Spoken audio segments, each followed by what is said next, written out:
Hello, and welcome to this beautiful pranayama and breathwork video. I'm making this video for you so that you can understand what the idea of pranayama means, how our breathwork practices, how our rituals of breathing in times of stress, breathing first thing when we wake up, or taking some breathwork practices before we go to sleep at night can really awaken the energy inside of you. The idea of pranayama is prana is the life force. It's the breath. They call it the vital life force within us. The idea of yama, so the word is pranayama, prana is the life force, yama is to gain control. So if you've been coached by me, you understand that when we are in control of our breathing habits, we are in control of our communication. When we are out of control with our breathing habits or trying to control everything without breath, that's where our reactionary responses come from. That's when we're emotionally pent up. So the idea of practicing breath work and pranayama is take a steady breath in through both of the nostrils, and then bring the breath in so much so that you fill up your lung capacity. And when you fill up your lung capacity, you have this opportunity to release and let go. It's like this whispering, this exhale through either the mouth or through the nostrils. Now, breathing in a certain way and breathing happily and healthily allows us to increase the capacity of the lungs. It brings more oxygen to the body. It stimulates the vagus nerve, which is the largest nerve in the body, located in the parasympathetic nervous system. And relating breath work to the nervous system, we have the parasympathetic and the sympathetic. Again, if you've been coached by me, you understand the idea of remaining in the parasympathetic nervous system. The parasympathetic nervous system is our calm. They call it rest and digest. On the opposite side, we have the sympathetic nervous system, which is the fight or flight mode. That's where the reactions and the emotionality, the toxicity, the drama, the ability to try to control everything around us without breath. But remaining in the parasympathetic, coming back to our breath work, coming back to a meditation or a mantra, an intention, whether it's one word or a phrase, allows us to bring forth this pranayama, this vital life force, and being in control of our breath. Let me take you through a few breath work practices that you can do on your own.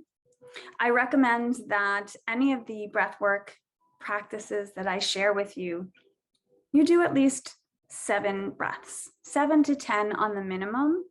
Sometimes up to 30 would be amazing, not only in the morning or when you're stressed or at night, but anytime throughout the day where you just need a break.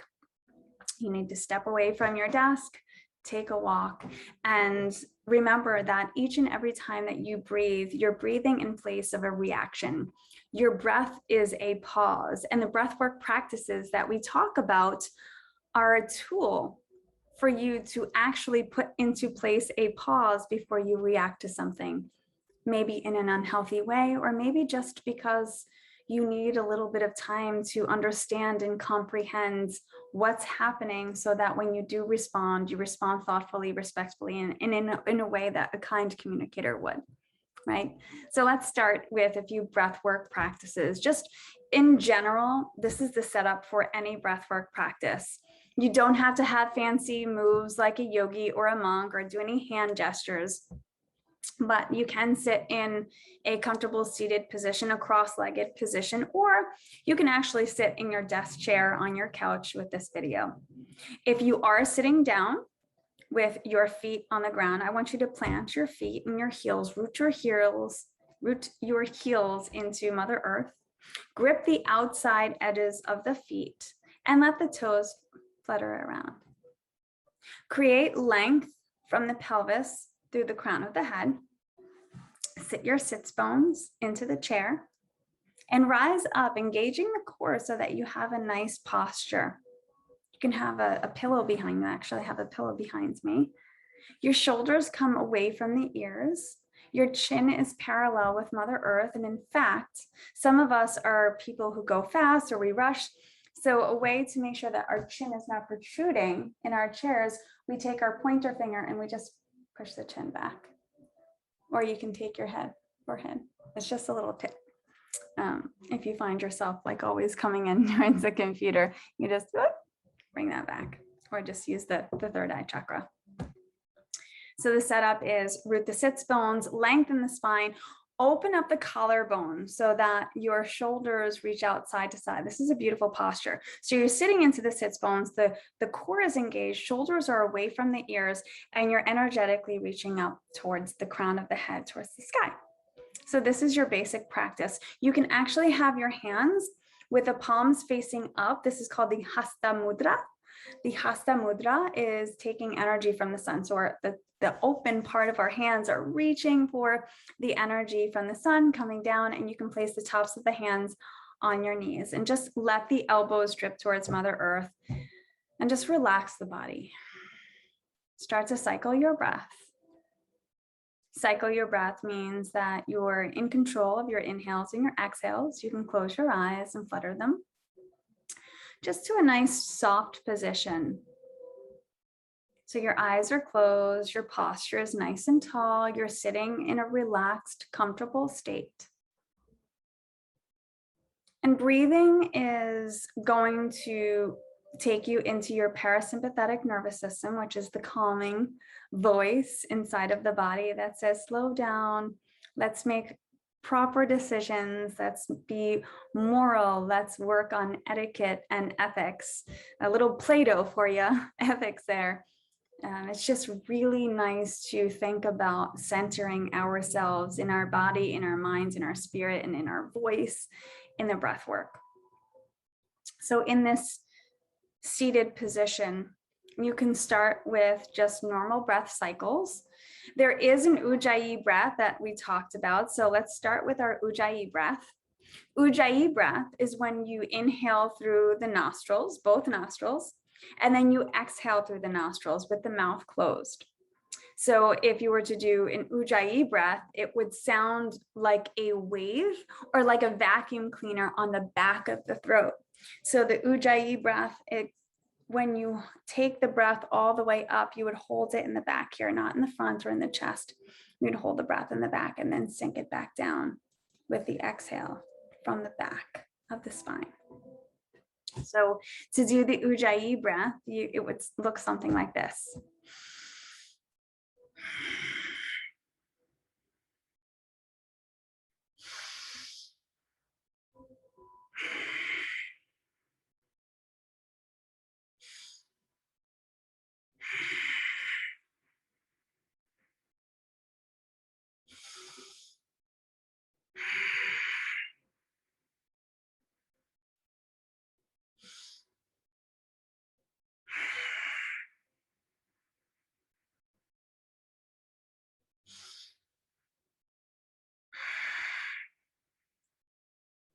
So your Ujjayi really starts to calm you down. I feel so lightheaded right now. That was beautiful.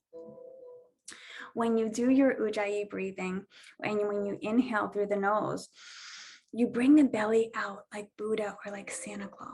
And when you exhale, you press the belly towards the spine, almost like an accordion player, right? You bring it all the way to the spine. So you would inhale,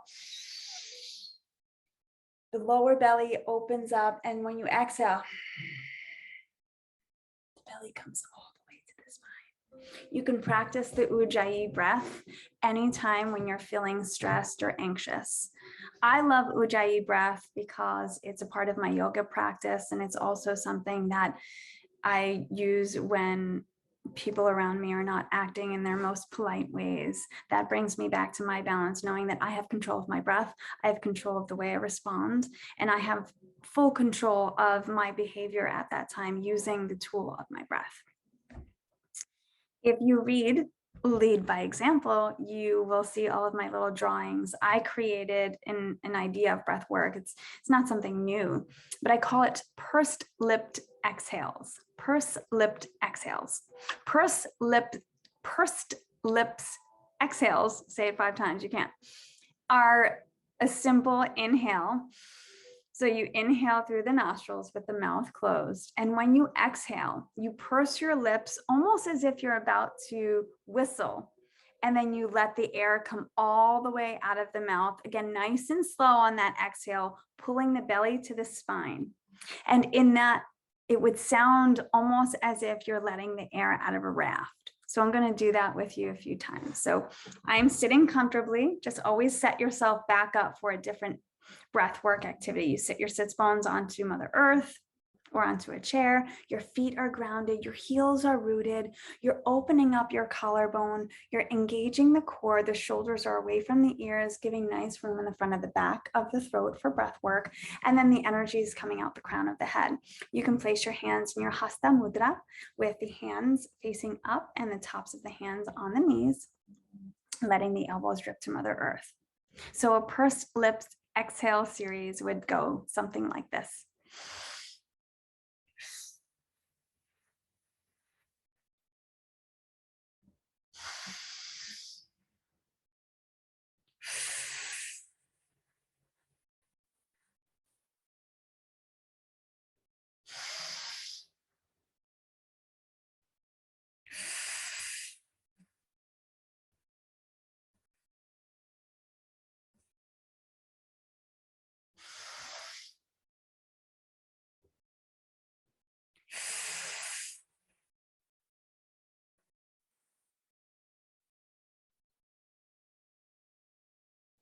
You see how each and every time the exhale gets longer and longer and longer? That is simply the body responding to the calmness. That is the nervous system responding. That's the brain talking to the body after it recognizes the breath work and slowing you down. And the brain is signaling to the body, she's calm, let's just relax all of the muscles. So it's just really magical to know that the body is speaking to us without it really speaking to us. So as you do these pursed-lipped exhales, I recommend them fully when you're stressed out or when you're anxious. Again, when you're around someone that is not acting polite, you can practice this pursed-lipped exhale as a gentle reminder to take a break for yourself and find your calm. It's recommended that you can do a minimum of 7 to 10, up to 30 would be ideal. And you can do them anytime in the morning, in the afternoon, or the evening. Thinking about breath work, one of my favorite things to do with breath work is to hold, or the pause. The pause in Sanskrit, which is the yogic language, is called the stamba. The stamba means to release and to not hold on to anything. It's a symbol of unattachments. The Buddha tells us to be attached to nothing and open to everything. So alike to the Buddha, we can bring in those beautiful mindset practices and the mindfulness into our breath work when we pause and hold the breath. Usually I pause and hold the breath at the top of the breath. And I say the top of the breath, but the top of the breath is actually here when you hold the breath. So you're going to be holding the breath at the base of the brainstem and in the back of the throat. So anytime I tell you to pause or hold the breath, you're holding it back here, not in the front or not in the chest. And so we can pause at the top of the breath, or we can pause at the bottom of the breath. The pause is actually holding the breath. So in the beginning, you might not be able to hold the breath for that long, and that's okay. In this practice, we'll do what I call a 4-part or boxed breath. So you're inhaling for 4, you're pausing for 4, you're exhaling for 4, and you're pausing for 4.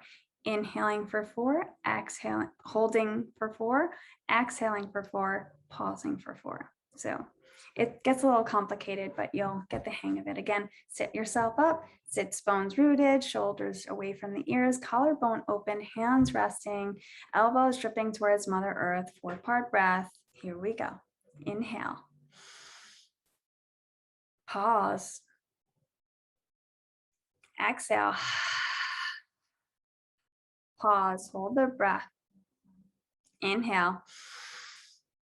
Pause. Exhale. Pause, hold the breath. Inhale. Pause. Exhale. Pause, hold the breath. Last time. Inhale. Pause, hold the breath. Exhale. Release. Now, I was doing that with a normal breath cycle. We can also do the 4-part breath with the Ujjayi breathing, which is in through the nose and out through the nose with the mouth closed. So I'll do an opportunity for you to just kind of watch me or listen to me do the 4-part breath with Ujjayi, which is in through the nose and out through the nose with the mouth closed. Setting yourself up. We'll do 4 of them together. Inhale.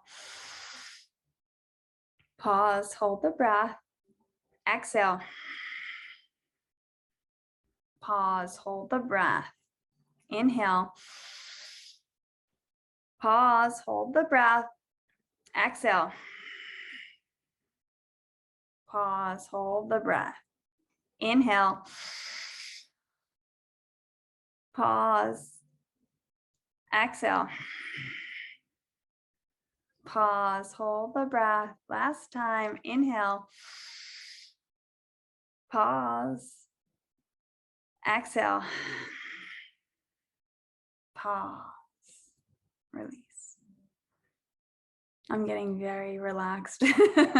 So that is our 4-part breath. I love holding the breath sometimes because it really just gives the body a chance to slow down. And most times we're going too fast and we're rushing anyway. And that produces stress that goes into the sympathetic nervous system. That's fight or flight, that makes us reactionary. And we just want to learn how to be a kind communicator, which isn't just about being nice. It's about being respectful and thoughtful, not only for other people, but to ourselves, so that we protect our energy, we protect our legacy, right? So those are just a few breathwork activities. We did talk about fire breath and fire breathing, which sounds a little bit like a grunt. So we would do our fire breath with the mouth closed and just breathing through the inhale and in the nostrils. So we would inhale for 3/4 of the breath. We pause, and then we do short poppy exhales. Exhale, exhale, exhale, exhale, exhale, exhale, exhale with the mouth closed and out the nose. We're going to try that. It looks a little funny, so hopefully we'll just be okay with how silly we can be, right? So again, root the sits bone, shoulders out, down, relax, elbows. Let's begin. Fire breath.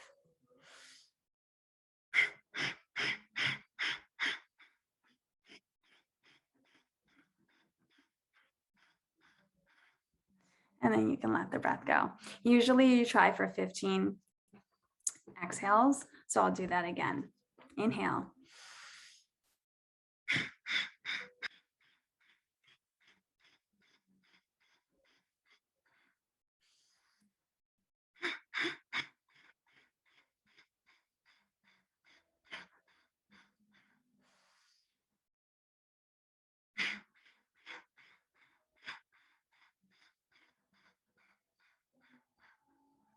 So what you do on the exhale there is like you're pushing the breath out, right? So it's like boop, boop, boop, like a little cymbal.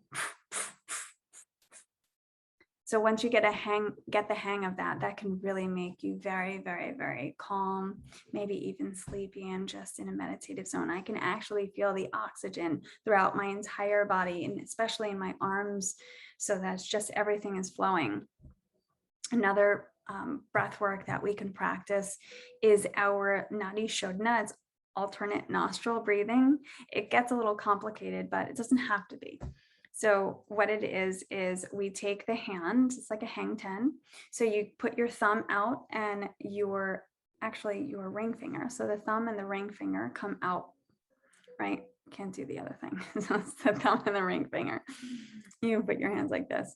And you close up the right nostril with the thumb, and then you close up the left nostril with the ring finger.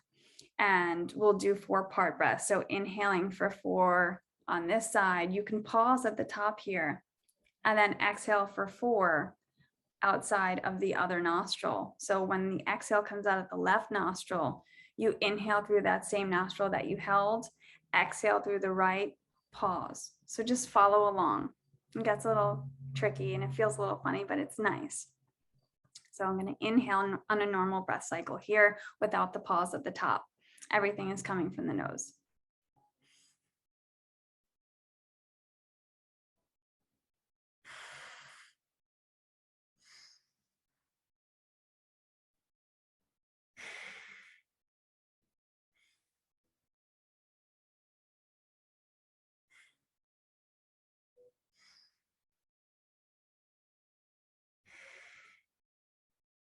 So you would inhale with the open nostril. You close that nostril, you exhale through the other nostril. You inhale through that open nostril, close it, and exhale through the open nostril.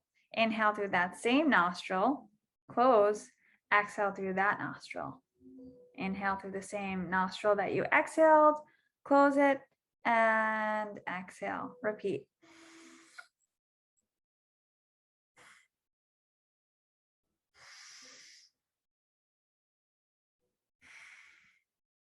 So it's like turning the faucet on and on. I'm so relaxed. This is beautiful. So again, you would do 7 to 10 at a bare minimum for these breath work practices. And you can have a favorite, or you can actually just breathe on your own really, really deeply, inhaling through the nose and exhaling through the mouth. It would look something like this.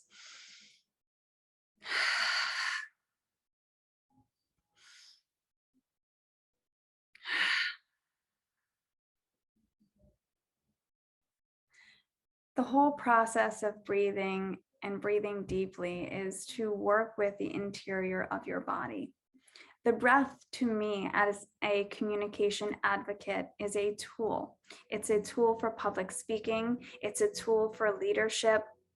It's a tool for any one of us to look to find the better persona that lives in the calmest parts of who we are, which doesn't really naturally arrive when we're stressed or anxious or pissed off.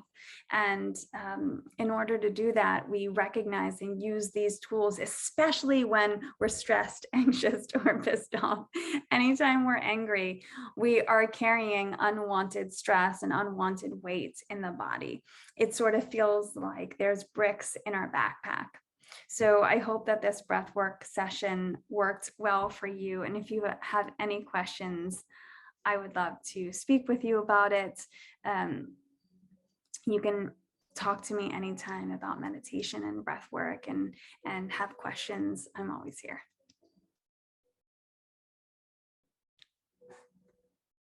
Here's an opening for the Kind Communicator philosophy. The Kind Communicator philosophy is a philosophy that I wrote to find the calmest person inside of you.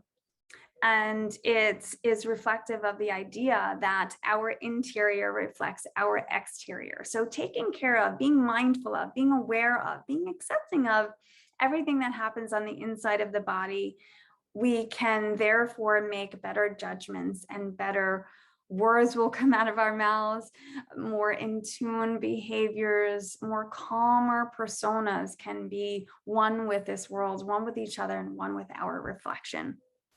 The idea of the Kind Communicator philosophy is that there are 60,000 thoughts that go through our mind every single day. Those thoughts travel down into the heart, and those thoughts turn into emotions at the heart. The heart has an electromagnetic energy field 60 times that of the brain. So we're focusing on two of the most strong organs in the body, the brain and the heart. So your mind produces thoughts that travel to the heart through that breathwork channel that we just discussed. And at the heart, those thoughts turn into emotions. Those emotions then therefore travel into the body, which become your spirit. The spirit is the you-ness of you. It's your persona, it's your personality, it's the ingenuity, it's your truth, it's your opportunity to have individuality. So ultimately, your spirit is how you show up. So if you can start to pay a little bit more attention to the monkey minds, and start to calm some of those thoughts through breath work. And then you start to pay attention to your emotions. Sometimes they may be out of balance. You can start to calm the emotions in the heart, because when you calm and you reflect on both of those, your spirit will be calmer and you will show up with a more delicate, more respectful way of being.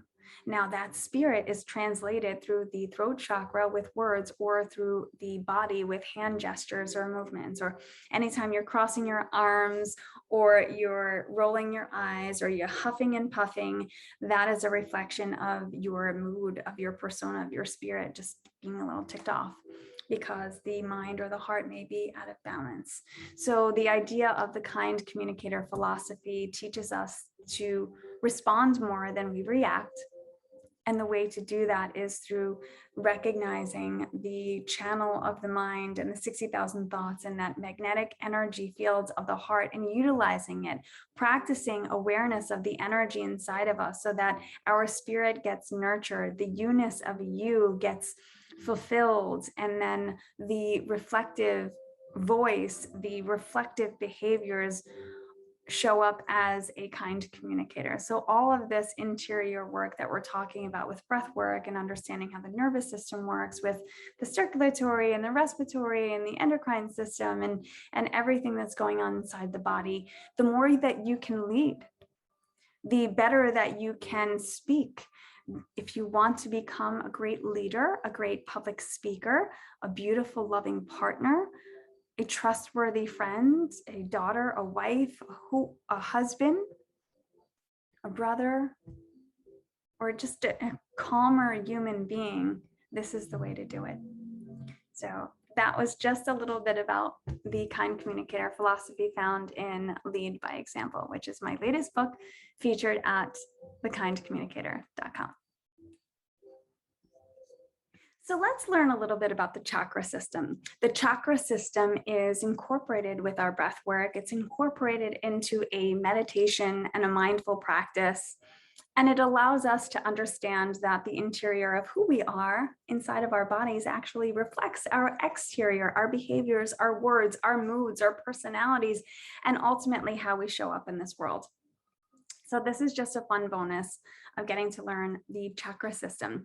The chakras are known as energetic wheels of spinning energy from the spine. So they're located in the spine from the top of the crown of the head all the way to the pelvis. And again, there's about 114 of them, but we focus on 7. So I'm going to teach you a little bit about what the 7 chakras are, what colors they bring forth. And if you're ever feeling blocked or needing something from that area, perhaps you can return to this video and remember it. So we'll start at the root chakra, the base. The root chakra is called the Muladhara, the Muladhara. So it's just at the base of the pelvis. And the root chakra is providing for us balance and a foundation to Mother Earth, that rooting feeling. So if you ever feel like you're off balance or you're flighty or you're running around and you need to come back to center yourself, you can focus on the root chakra. The root chakra is known as this beautiful maroon color. Rising up through the root chakra, just below the belly button is the sacral chakra area, the Svadhisthana. Svadhisthana is the sacral chakra area, and it's just below the belly button. This is where our emotions come from, right? This little belly feeling, that lower belly. It's also where our sexual energy is contained. So if you feel like you're off in your emotions or in your energy in that area, you can focus on the Svadhisthana and the sacral chakra area, which is the color orange, burnt orange. Rising up just above the belly button area is the Manipura chakra, This is our solar plexus area. So it's the part of the belly that's just above the belly button. Now, this solar plexus area is noticed as the color yellow, and it's also where our self-confidence and our self-worth stems from. So if you ever have that gut feeling, you need to have that gut feeling that you're worthy and you are capable. You can focus on the Manipura area of the solar plexus right above the belly button there, and you can actually feel it. That's like the gut area.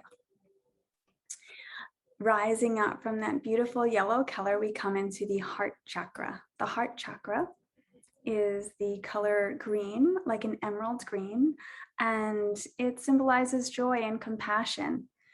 The heart chakra has two sides, one for giving and one for receiving love. So whenever you're in the midst of maybe not receiving love or not being able to receive love or not being able to give love, you can center yourself on your heart chakra area.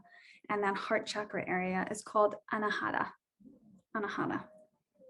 Rising up from that green emerald color, we come into the throat chakra, the Vishuddha, the throat chakra. This is my favorite chakra because I am a communication advocate, and I always like to have the breath area open for our self-expression, for our communication, making sure that our words aren't staying on the inside, and making sure that when they do come out, when our words are spoken to the world and with one another, that they're rising kindly through the throat chakra and respectfully and thoughtfully. So if you feel like you need to get something off of your chest and out through words, start to focus your attention on the throat chakra, the Vishuddha. And always when you're sitting somewhere, you can keep the chin parallel with Mother Earth, and just always make sure that the throat chakra is open and capable of being loved, and the breath is going in and out. Rising up. Oh, and the throat chakra is a dark bluish color. So as you rise up from that dark blue color, you're going to come to the third eye chakra. The third eye chakra is called the Ajna chakra. So the ajna is our intuition and our awareness. If you're finding that you're frustrated and you're making poor decisions, you're probably not following your intuition and your awareness. You need to stay a little bit more present, and you can do that by focusing on the ajna, this beautiful area here where it's like a bluish color as well, where you can connect to all of the good things that are speaking to you from your soul. Rising up, finally, we reach the crown chakra. The crown chakra is at the top of the head. It's the Sahasrara, the Sahasrara. So the crown chakra is the color of a majestic purple. And the crown chakra is the top chakra that connects us to the world. So this is the connection to yourself and the connection to the world. So as we go through all of the colors from maroon to orange to yellow to green to dark blue to light blue to purple and back down, we understand that what's on the inside of us manifests itself on the outside. And when we're finding an imbalance in the heart or in the throat or in our awareness or down in our emotional area, we can take some time to place our hands on the different sections, right, of our bodies that need a little bit of attention. On the belly area, even on the root chakra, you can place your hands near your pelvis just as a way to give attention, love, and acknowledgement. And the chakras are connected to the energy in the body, the chi, right? Which is also connected to the pranayama practices, the breath work, because the chi, the energy, the prana, the life force inside of our body is able to move freely. When it's able to move more freely through your breath work and your rituals, your practices, and your dedication to breathing in and out on a daily basis, the chakras open up and they spin, and you're given more energy inside of you. Just a cool note, there are also nadis in the body. So if you've read any of my books, I talk about the nadis. There are over 72,000 nadis in the body, which are intersecting points in the nervous system, 72,000 intersecting points. So just think of the inside of your body and your nervous system as constellations in the sky. There's everything going on in here. And there's 72,000 nadis in that number of them. We like to focus on 3 of them in the yogic and the breath work world. They are Ida, Pingala, and Sushumna.